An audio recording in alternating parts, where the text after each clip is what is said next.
Hi, everyone. I'm just going to wait a couple of minutes for more people to join, and then we'll get started.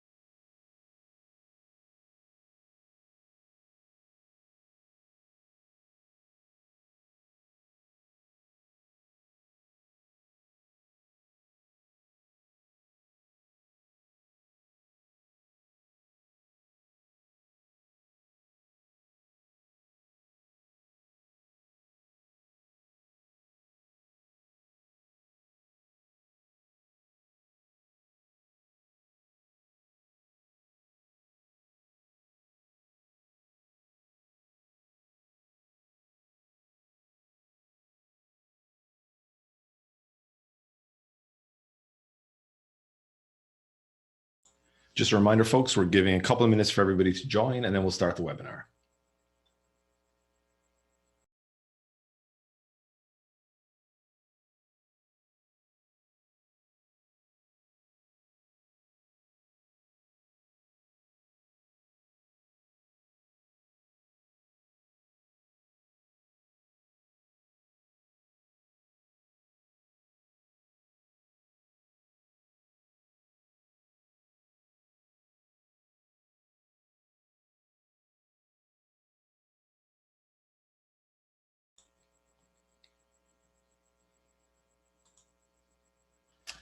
Hi, everybody. Thank you so much for joining us today. We really appreciate your time. The objective of this webinar is to provide you some useful tips on how to grow your business in 2021.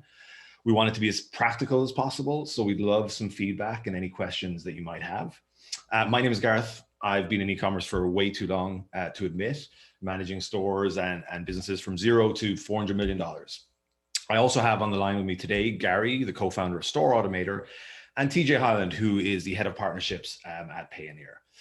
So Gary has 15 years experience in e-commerce, first building his own e-commerce business, and then, frustrated at the solutions available, built Store Automator to make his own multi-channel business and also to be able to share it with other merchants. And we're particularly excited to have TJ here, especially with the recent news that Payoneer is about to go public. TJ is head of partnerships at Payoneer, looking after North America. He's particularly plugged into international markets and foreign exchange. So interested to hear what TJ has to say about expanding your business. So thank you to both of you for your time as well. As we said, there's a question and answer section at the bottom of the Zoom call. So if anybody has any questions, please feel free to insert them there and we'll ask the participants as we go along. I'm going to jump in every now and then in the panelists if I think there's an interesting question to be asked, but really excited to hear everybody's feedback. So without further ado, I'm going to hand you over to Gary, who is, as I said, the co-founder of Store Automator. So Gary, over to you. Thank you, Gareth. Again, my name is Gary G. I'm the co-founder of Store Automator, multi-channel inventory and order management software for established businesses. So a little bit about myself. I'm formerly run e-commerce business, and I truly know what it takes to run an e-commerce business from an operational point to accounting, expansion to resource planning. So I draft this presentation to make it practical and relevant for our webinar audience. First, I want to start with the previous slide, please. First, I want to start with some statistics about the shopping behavior shift triggered by COVID-19 crisis in last year. In 2020, one of the profound shifts in the retail is triggered by the changes in the consumers' shopping behavior. This behavioral change accelerates the adoption of the online shopping. So according to research firm eMarketer, nearly 150 million consumers worldwide become first-time e-commerce buyers in 2020. And as a result, in e-commerce accounted more than 25% of the retail purchases in the US last year. So 75% of US consumers have tried different stores, websites, brands during this COVID-19 crisis, and it's open to discussion whether this may be a temporary change due to unforeseen events, but it is expected that the consumers continue to explore and try new channels to make their daily purchases, and their confidence in commerce increases. So meantime, e-commerce businesses that want to stay relevant to this trend, they should check and make changes to their business strategies whenever necessary. So let's talk about what this means for retailers from the multi-channel strategy perspective. So a multi-channel approach isn't just another way of saying that you sell on multiple marketplaces. It's about delivering a consistent brand experience that goes beyond specific channel to meet the customer where they are and build a personal connection. And also it's about optimizing your business for the future through channel diversification and comprehensive integration of your data and systems. So multi-channel strategy requires a holistic approach to connect several touch points. And these touch points would be the sales channels, the suppliers, the fulfillment, and the operational elements are included in this unified experience. And Gary, can I just jump in there for a second? Why is it important for people to have this kind of unified brand experience across these different elements?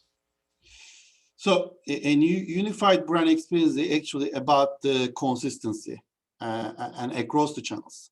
So that will include the design, the voice, and also more importantly, the communication of the brand's message.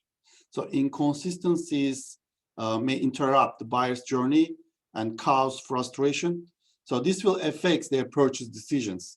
So in order to thrive in this new era of e-commerce business, need to create a unified experience throughout the buyer's journey. So that is the reason for the unified brand experience is required. Got it. So wherever your customers see you on the web, whether it be your own site or through a third-party marketplace or retail store, they're getting the kind of same consistency of brand and pricing and data, basically, is what you're saying. Yes, and exactly. And in my next slide, actually, I will kind of go into that. So since we know what involves in a multi-channel strategy, let's talk about why businesses should go for a multi-channel. So obviously, increasing the sales is the main reason companies should adopt multi-channel.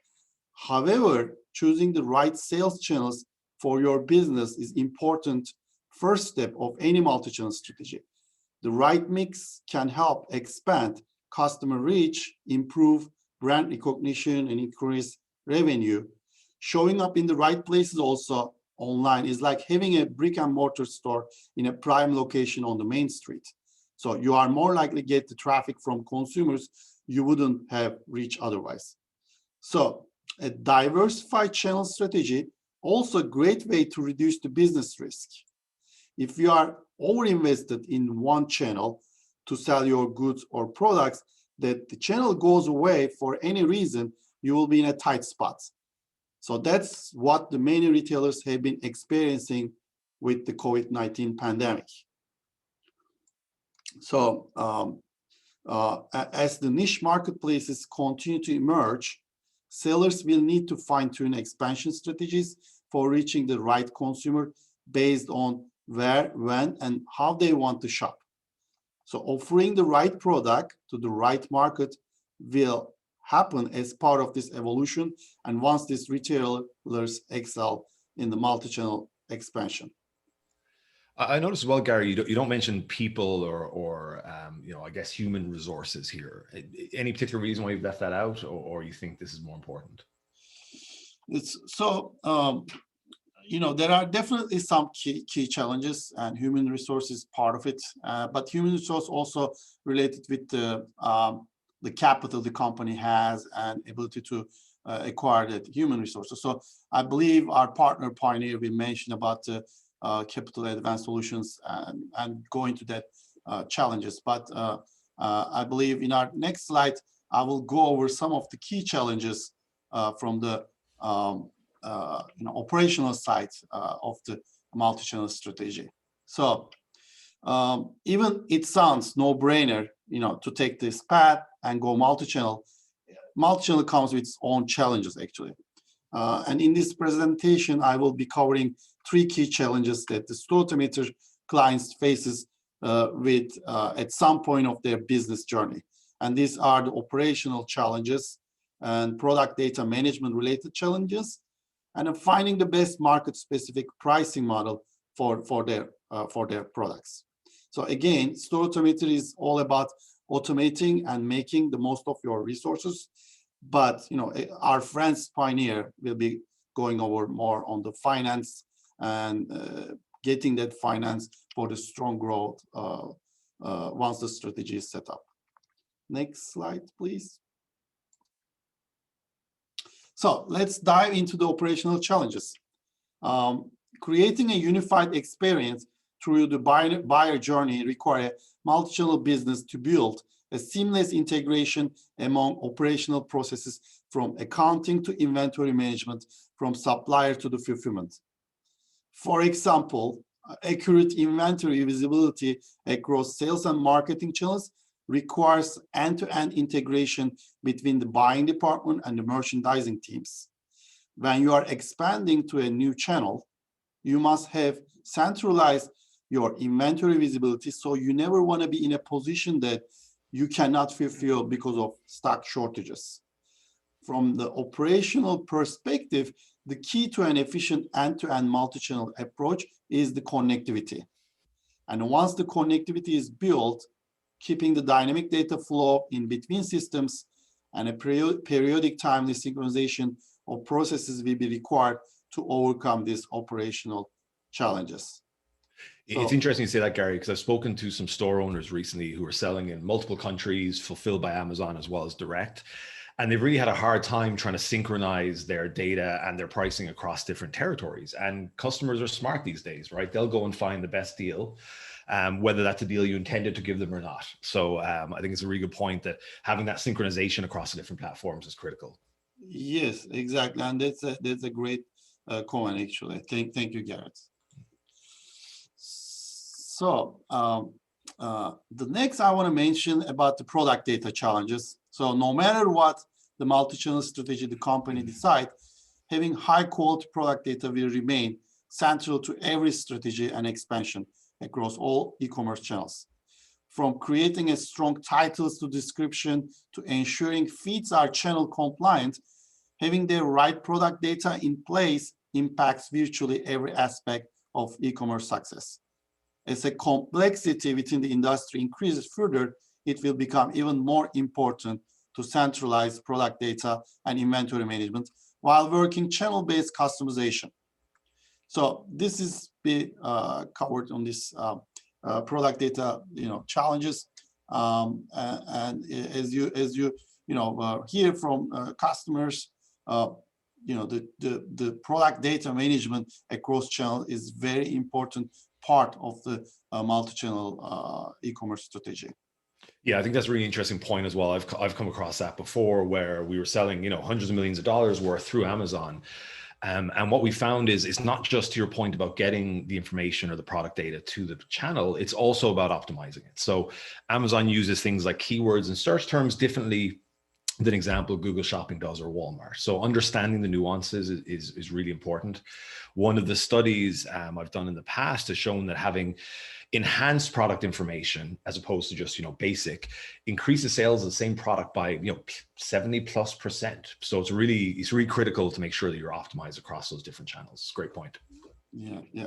I always admire your insights and comments. Thank you.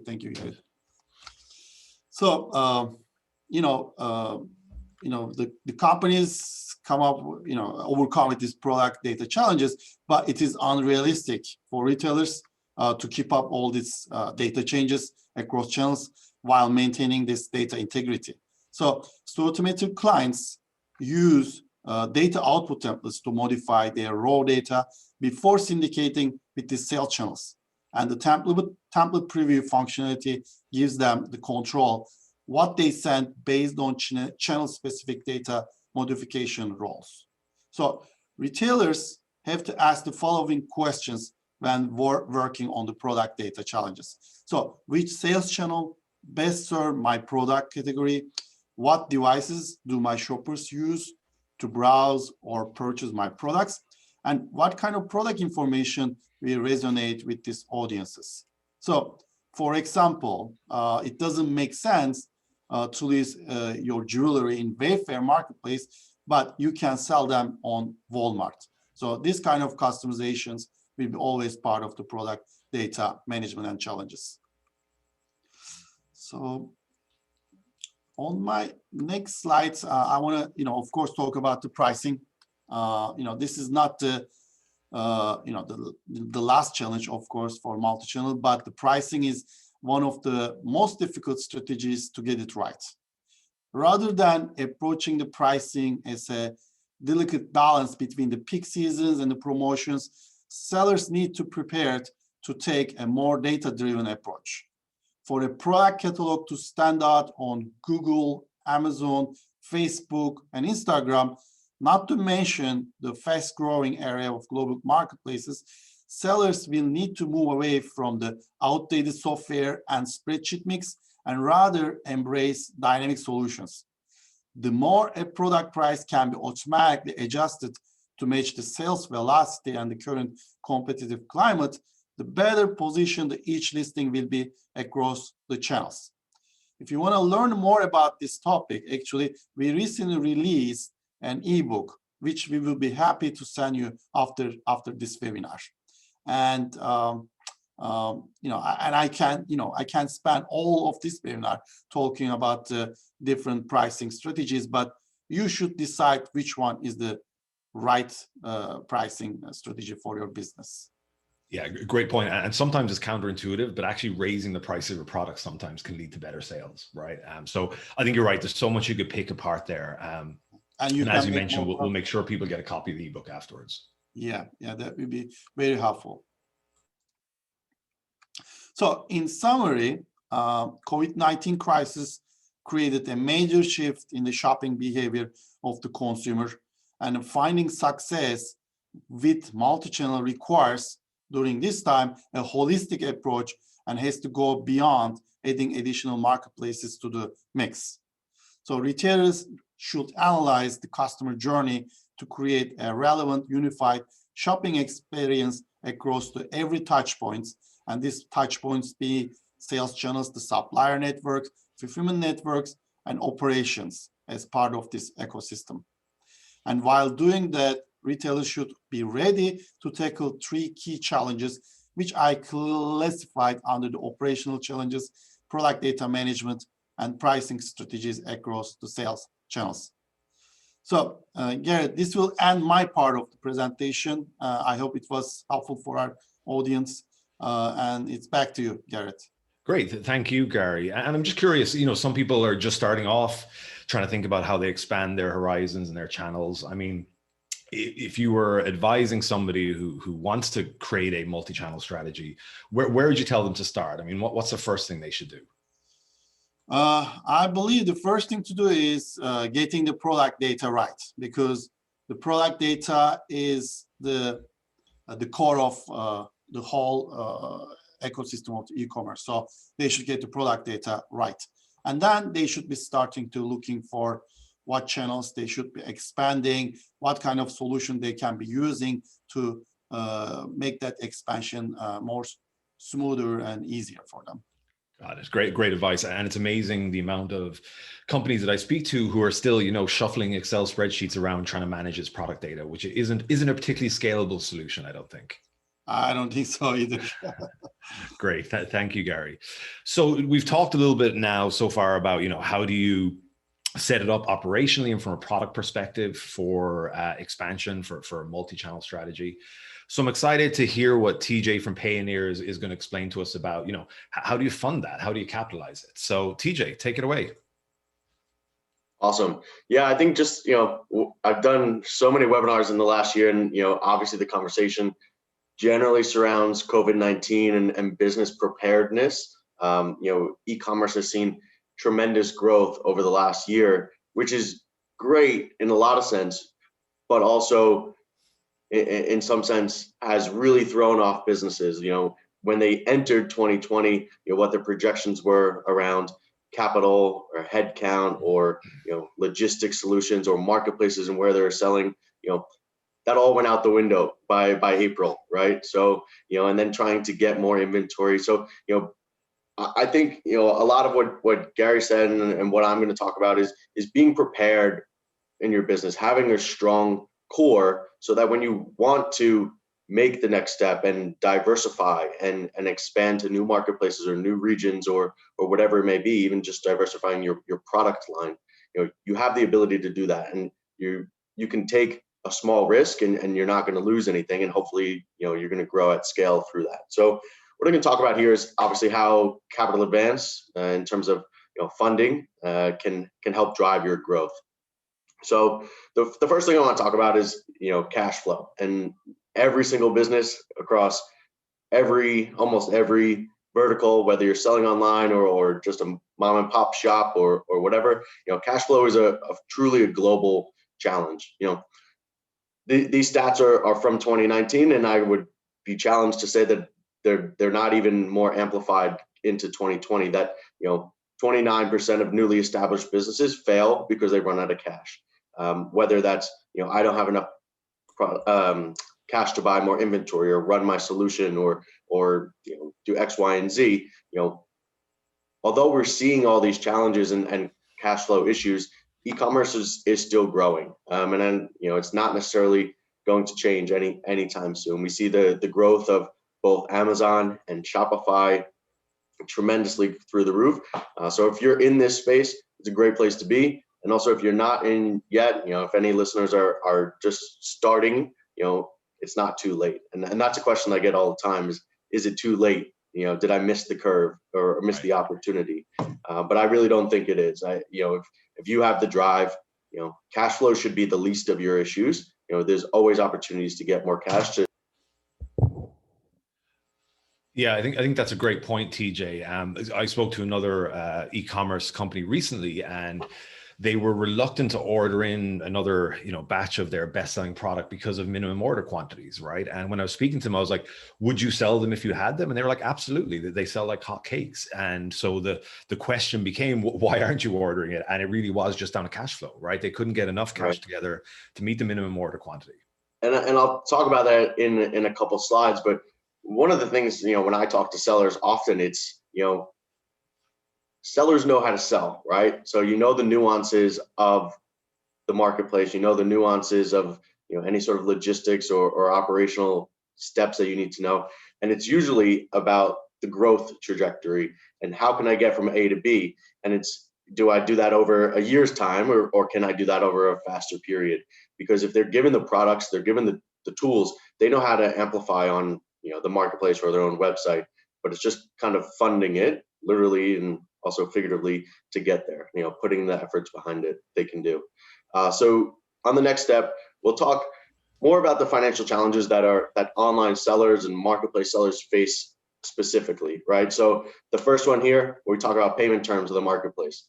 You know, we all have to play by the marketplace's rules. So if they want to pay you every 2 weeks, if they want to pay you every 20 days, you know, kind of got to live by their rules. They're the ones that are bringing the users in typically to you. So, you know, you kind of have to play by their rules. But in this sense, you know, there is a delay there. So you can make a sale on February 1 and not get paid till February 14th.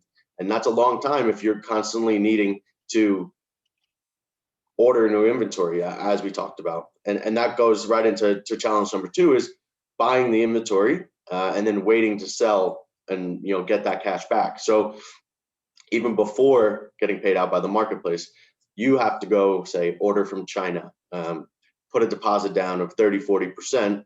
Then you have to wait for them to make the product, ship the product. You have to get it to the US or wherever you're selling it, get it into the marketplace, whether you're using FBA or not, you know, list your items and then make the sale and then get paid. So, you know, that could be potentially a 4 to 5 to 6 month process that you are putting cash up front in terms of deposit, and then also, you know, once the order is complete, and then not actually getting funds to continue to run your business. So that's a real challenge for growth and taking some of those opportunities that we're going to talk about. So, you know, running out of inventory, you know, if you're waiting to make the sale to order more, you know, you could potentially lose all the efforts that you spent to get that good sales rank or get the buy box or on the first page. Right. And the whole time your margin's being hammered as well, right? Because you're buying in lower quantities, you're not getting those discounts. Absolutely. Exactly. So what I want to just walk through here is one example of kind of how funding can help a business. And I find that, putting some real numbers to it actually helps explain it a little bit better. So in this example, we have an online seller named Luke. He sells swimsuits. So his product or his sales might be pretty seasonal, but we'll ignore that fact for right now. So his gross earnings month over month or coming into this were about $100,000. When we take out his costs in terms of inventory, marketplace fees, any sort of operational logistics fees or software fees that he has, his net profit is $10,000. And his business is strong. Growing at 25% month over month is pretty good. But what we see that, from month one to month four, he's only increasing his net profit by about $2,500. So this comes back to what I was talking about is if you had the cash, if you had the ability to buy more inventory and sell more inventory, what would those numbers look like? So Gareth. So really looking at what the problem is here. So, how can you, from a holistic sense, analyze your business to understand where you need cash and where it's going to make the biggest difference. So analyzing your sales channel. So, like Gary talked about, if you are selling on Amazon and Walmart and your own website and this one and that marketplace, which is most profitable for you? And I think you should know that in the sense of which one you want to invest most in and spend the most time on. Yes, I think, being diversified can save you in some sense, but you also don't want to be, spending a lot of time on a marketplace or a website or whatever it may be that's not going to garner the same results for you.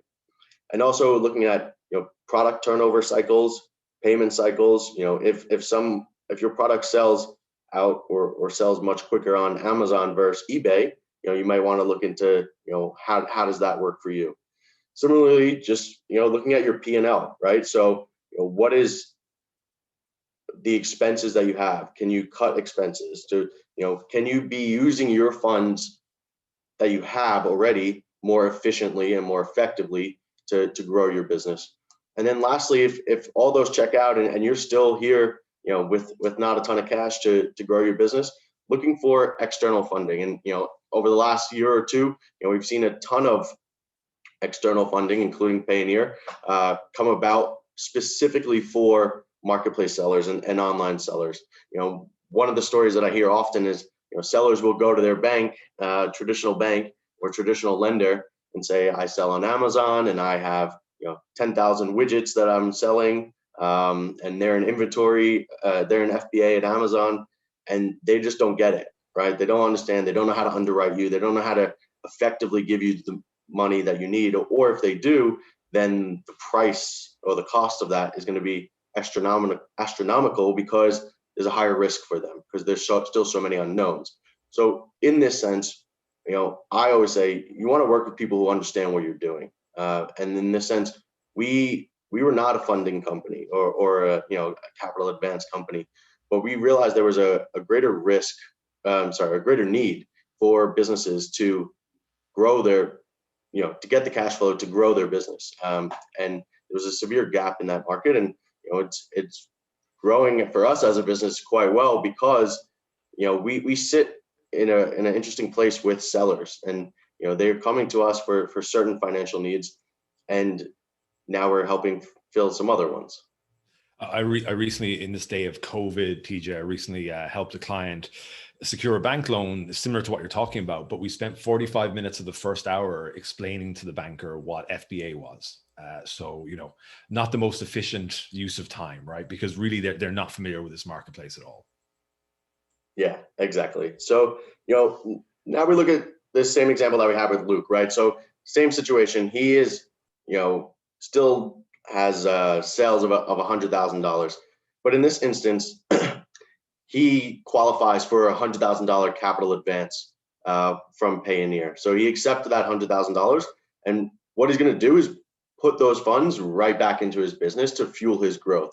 So if he just used a third of his advance, in this case about $33,000, to increase his inventory, his net profit is going to increase 2.5%, or sorry, 2.5 times what he did in the previous example where he did not grow at all. So, looking at what he can do if he had the funding to buy more inventory to make more sales. And it goes back to, Gareth, where you were talking about, sellers know how to sell, right? So if they can get more product to do it, they're not missing out on that good deal, or they're not missing out on, or having to buy smaller quantities at higher prices.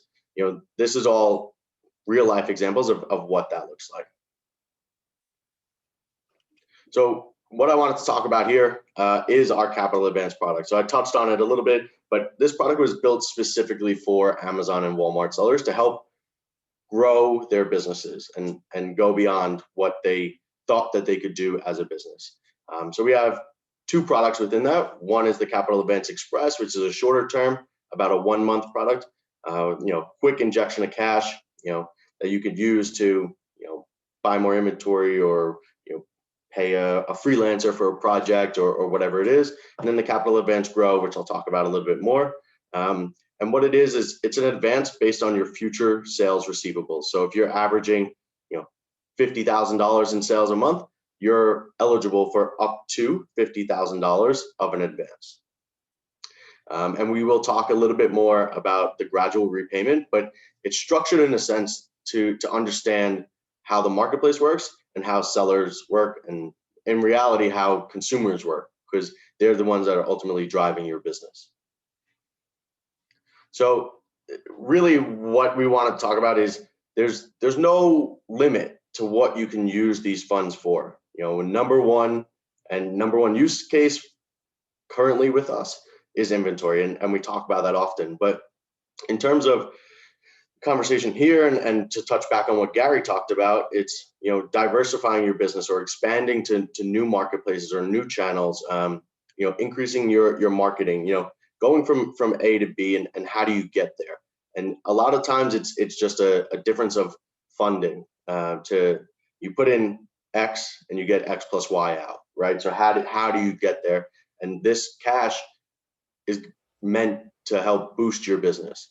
So just to touch on that, and the fourth one here is hiring more staff. So we talk about entrepreneurs all the time, people that start up selling online by themselves, and hopefully and usually grow into 3-person shop, 4 or 5, 10 people.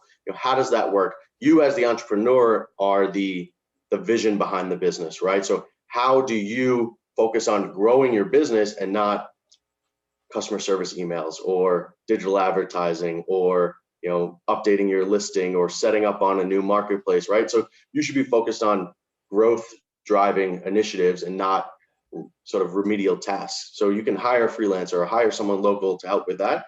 And this advance can help you do that, focus your efforts on things that are actually going to grow your business. I think you made a great point earlier as well, is that a lot of store owners, end up becoming business owners by accident. They're very good at marketing or selling. And in many ways, I've met some incredible people who have a really good flywheel going, right? They know who they're speaking to, they know where to market, and they can turn those marketing dollars into sales pretty easily. But to your point, imagine if you could just spend more time doing that rather than worrying about the back office stuff or worrying about stock. So that's really interesting. Yeah, I mean, one of the interesting parts on that, and hiring staff is, even more so in the COVID world, is that staff doesn't have to be sitting in an office with you in New Jersey, right? They could be in the Philippines or in Ukraine, places that are regarded generally as like experts in Amazon and marketing or listing optimization, or handling customer success or customer service issues. I mean, and even if you were using Payoneer for that, you could pay them via Payoneer pretty simply. Not to touch on any of that, which is not what we're talking about today, but we have a payment solution where you could pay them essentially for free directly to their Payoneer account, making things a lot easier for you. So, but back to working capital and kind of growing. Yeah, I just want to add, other than the capital advance solution, Pioneer has the other solutions that help e-commerce business. And myself, also being from e-commerce business, I'm very aware of that other services that help our business to grow. So yeah. Yeah, And happy to talk about that with anyone after if they'd like. Great. And I had a question about that, TJ. Do you have to be a Payoneer customer elsewhere to take advantage of this? Do you have to use another Payoneer product? Right. So the receiver, in this sense, would be more advantageous for them to be a Payoneer client, but not necessarily. We could pay from our bank account directly to from Payoneer directly to their bank account if they wanted to. But when we pay from Payoneer account to Payoneer account, that's an in-network payment, so it's free. And what it does is now allows this receiver, whether that's a business or user in the Philippines or in Ukraine or the UK or wherever, to leverage the same capabilities that the Payoneer account has in terms of sending and receiving funds. So if they needed to then pay whomever, they could do that, or they could use the funds via Payoneer card, which is super popular as well. So it essentially acts as like a debit card for them. And for the ability to hold US dollars. Banking is not as strong in some parts of the world, and they really leverage the opportunity to hold dollars, although the dollar is not very strong right now anyway, but Great. Conversation for another time. So just back to capital advance, back to funding, the advantage of our solution is, what we do is try and be incredibly transparent with you as a business. So, it's a fixed fee. There's no additional cost. You'll know the fee up front, and we'll talk about that. The fee ranges from 3.5% to 5%, depending on the amount in which you are taking as an offer. But what we do is you are essentially pre-approved. So once you hit accept offer, the funds are going to be deposited into your Payoneer account right away. And how we underwrite is we will look at your payouts from Amazon or Walmart or Wayfair and say, okay, they've been doing X amount for X period of time. We understand that, we understand, a couple of their checks in terms of being a seller in good standing. And then we will advance you those funds. But there's no personal credit checks, no business credit checks, no collateral needed. We are strictly underwriting and advancing based on your marketplace sales. That's pretty good. I mean, if you go somewhere like Citibank, they're charging you a 2% processing fee. They're probably charging you 8% interest if you're lucky. So it's pretty competitive in the marketplace. Yeah, and one of the questions we often get, and I think in a couple slides, is around APR. And the thing is, it's not necessarily an interest-based product, and the fee is not going to change if you pay it off sooner or pay it off later, and that really adds to the gradual repayment, which is what I'm going to talk about here. So our capital advance grow option, which is a longer-term product right now, is about a 100-day product. And why I say about is it's built on gradual resettlement. So when businesses get paid by the marketplace, in this example you can see in the middle here, every 14 days there's a payment coming in from the marketplace. What we do is we're going to take a percentage of that to go back towards the repayment. So we're going to take 35% of the incoming disbursement from Amazon or from Walmart to go back towards the repayment. So just want to clarify, that's not 35% fee. It's still the same, 3.5 to 5% fee. This is just on the collection. So we'll see here, in this case, it took 6 the disbursements about 3 months.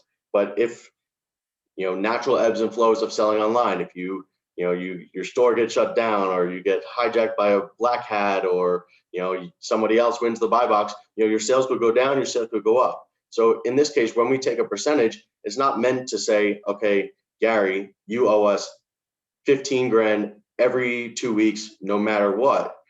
Taking the percentage allows you to still operate your business, have the funds you need to pay your employees and your rent and your other tools that you use, and still continue to pay us back. So taking the percentage, is really built with sellers in mind here. And then on the last disbursement that we have, we will take the fee. So we're going to collect obviously the initial capital up front that we advanced plus the fee. And in this case, the fee was $3,500 on $100,000 advance. And I think we're getting to the end here, but yeah, just to retouch on those points. So, analyzing your sales channels, figuring out how and where to effectively use these funds to optimize your store and optimize your efforts. When you have this additional capital, you still need to make sure you're budgeting properly and not spending frivolous wildly. I can't even speak right now. Wildly. And you want to, make sure you're accounting for all of your spend so that you can analyze that and say, okay, I spent X on inventory, I spent X on marketing, and you want to say what's next. And then also, there's a lot of options in the market, and one of the things I just touched on is the repayment terms. You want to make sure, and that's why I touched on before, is saying working with somebody that understands e-commerce businesses, Gareth, because like when you talk about Citibank, you're going to have a fixed loan with a fixed payment amount no matter what. No matter if you sell $100,000 a day or if you sell zero tomorrow, you still owe them the money on the 15th of the month, right? So you want to make sure that A, price, but B, the repayment terms are in your favor or at least accommodating to your business. Great. And can I ask TJ, maybe you don't know this, I don't know, but obviously Payoneer is best known for the FX side of things. Why have you guys brought out this product? I mean, is there a particular reason or a trend you saw? Well, it really came from seller feedback, right? So two things. One was seller feedback. So businesses, as I touched on, we're trying to grow. We are constantly, trying to help businesses go beyond what they view as the norm, right? So if they thought I'm a business, I can sell in the US, I have my 5 SKUs, that's cool and happy, but like usually businesses and entrepreneurs, the spirit inside you wants to take it to the next level, whether that's selling on 2, 3 marketplaces, because when you are selling on more marketplaces, you have more eyes on your product, the opportunity is larger. And the second point is we didn't have a product to help the largest number of sellers on the largest marketplaces in the world. So US-based sellers selling into the US, we didn't have a business line that supported them. So a combination of helping our existing businesses grow, whether they're US-based, China-based, European-based, anywhere around the world, helping them fuel to get to the next step, or bringing on a new level of clients and making them understand the value of capital. I think at the time when we were developing it, there weren't many players in the market, and to be honest, there's still not a lot. And they're all a little bit different. So I think adding to our product suite was top of mind as well. And I'm really interested in kind of the flexibility around it because, as a merchant or an entrepreneur, you can leverage this kind of financing to be really smart about your business, right? So that injection of capital at the right time can make all the difference for your annual target, for, peak season. So, really great product. And thanks for explaining it to us, TJ. Appreciate it. Yeah, and exactly what you touched on. Like everyone I talk to says, yes, we need capital, but I think it's also touching on when do I need capital and when can I spend it most effectively? So, when we talk to someone in Q4, most likely if you haven't ordered your inventory, you're not going to get it by Q4, right? But you could in, beginning of December, have to place that order inventory if you're getting it from China so that you are not waiting till March once Chinese New Year's over, right? So all these considerations. If you talk also in Q4, I would say, most of our users took advances to increase their marketing spend to stay competitive in the hyper competitive time of Q4 when everyone's selling and everyone's trying to make sales. If we look at Q1, Q2, we see businesses, this is when, you're planning for the next Q4. So in the planning sense, how do I set up on new marketplaces? How do I create new products? How do I invest back in my business? And that's what we're seeing on top of the norms of inventory ordering as well. Yeah, and it's really interesting. The last year with this explosive growth in e-commerce, it's obviously made stores that are doing well do even better. We also have a ton of new entrants into the place that are doing into the sector, which are doing really well. And what I've noticed, TJ, and you just alluded to it, is a lot of people are, they're so busy and selling so much, which is great, but they're thinking 30 days ahead. They're not thinking, next quarter, peak season. So to your point, if you can step back, take a breath, and just think about the cyclicality of your business, and maybe a bit better planning, the cash injection at the right time, and you can have an even more successful Q4, right? So that's a great point. So thank you both for presenting. That was really, really good, and I'm hoping the people on the webinar got a lot out of that. We've had a few questions in as well, so I'm going to kind of throw them at you guys a little bit.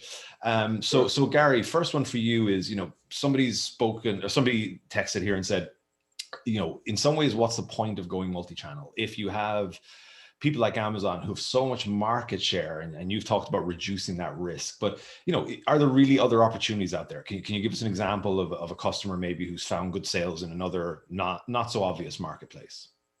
Yeah. So marketplace is one side of the multi-channel businesses, but like, for example, I can give you an example of one of our clients. They are selling musical instruments. So Reverb, for example, for them, an important marketplace.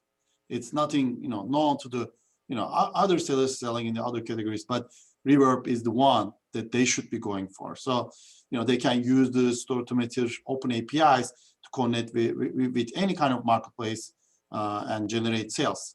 But also, I can give you an example, kind of not a marketplace, but we have clients that building their own marketplace using our dropshipping functionality, for example. So that's also another way of diversifying and expanding their business. So I mean, as a e-commerce executive, in addition to co-founder of Store-to-Meter, I would definitely recommend to all the e-commerce businesses to look for different channels, combine them in their businesses, and generate sales to diversify. Right. And apart from time, Gary, I guess, and maybe you're using a platform for your product data, or maybe you're doing it manually. Apart from time, there's no real cost to setting up with these channels, or am I wrong? Most of these channels actually very cost effective.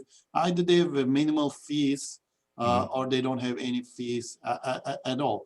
And adding an additional channel in a way as is making just make your product data available for the more audiences that not necessarily go for your main channel, but this niche marketplaces. So it's almost like a very cost-effective way of growing your business with the multi-channel, but the right multi-channel strategy and the right places. So that's important. So like TJ mentioned earlier, it can be a waste of time also if they don't analyze their sales and they are losing money, but they continue doing it, and that will hurt the business too. So they should be careful. But going multi-channel with a predefined plan, it's a good business practice. And also, just to add to that, I'm not sure who asked, but in sense of why multi-channel does not necessarily mean off Amazon or away from Amazon. Multi-channel could be leveraging the audience and the name brand that Amazon has in other markets. So we see often a lot, from the Payoneer sense, businesses expand to Canada or to the UK or to Europe, and also continue to sell on Amazon. Why I almost encourage that is because it's a platform you're familiar with. So you're not, relearning all the nuances of listing and, reporting and etc. But also if you want to leverage, an FBA solution, right? So they already have that. So what's the difference between you sending a inventory to Kentucky and you sending it to Toronto, right? So it's maybe a little bit more money, but for you as the seller, you're not sending international shipments one by one if you're leveraging FBA. So right, which between customs and import duties and tax can be an absolute nightmare. So that's a great point, is you can still leverage it while diversifying your business a little bit. Right. Yeah. Very good.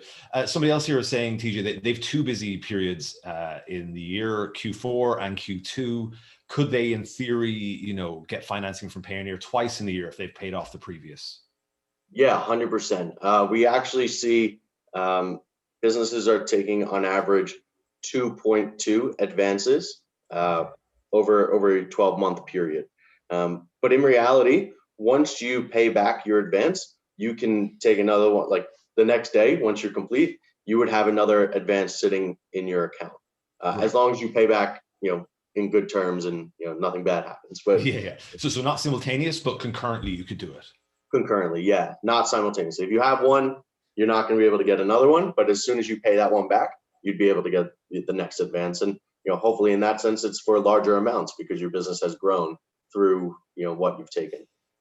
Yeah, and I think it's interesting, again, if you can deploy that capital at the right time, it could be very useful. But also the fact that you guys at Payoneer do understand the business as well. You mentioned that earlier in reference to banking, but that's great because there are needs that crop up time to time, and sometimes they're one after another. So that's really good. So just reading through the questions here, I'm not going to be able to get to all of them in our time today. So TJ, just somebody asked, and I know we weren't talking about this today, but when you're dealing with multiple channels abroad, there are sometimes FX or currency issues. Do you want to talk quickly to that in terms of how Payoneer can help? Sure, absolutely. So, Payoneer, if you're a business based, for example, in the US and you're listing your products on Amazon UK, you're going to get paid in British pounds. You have the opportunity to put in your US bank account there, and an Amazon currency converter will take your pounds, convert them right back to dollars, and send them back to your US bank account, which sounds great, but with everything, you have to make sure you understand what the fee is. And you also have to understand if you're going to have any other expenses to be paid. Now, to sell in the UK and Europe, you absolutely need to be VAT registered. So what we do is we provide these businesses with local receiving accounts in the regions in which they're selling. So we have 9 currencies that we support. I won't list them all out, but British pounds, euros, Canada are probably top 3 there. So we provide you with an individual receiving account. Your funds from Amazon would go into your Payoneer account, and then you realistically have much more control over your funds, right? So if you wanted to, pay out to a supplier in the UK or in Europe, if you needed to pay VAT, or if you need to pay for a service or a vendor in that region, you can do so locally, minimizing the times that you need to go from pounds back to dollars, back to pounds, or international wires, or anything like that. Then ultimately, when you do need to bring your funds back, we're going to be able to do that for you at a super competitive exchange rate. Great. So, and that's a good point about being able to pay vendors and suppliers in their own currency, in their own territory. Great point. Yeah. So we are all out of time, guys. First of all, thank you to TJ and Gary for your time. I think it was super informative and a good conversation. Just a reminder to everybody, Store Automator provides a platform to manage your multi-channel business, particularly on the product information side of things, and Payoneer talking about capital advance for businesses that are operating on Amazon and Walmart. So 2 super useful tools. You folks have the contact details either on the screen here or I'm sure in the follow-up. But again, thank you to everybody for joining today. It's been really good. Awesome. Thanks, guys. Thank you, guys. Thanks, guys. Bye-bye.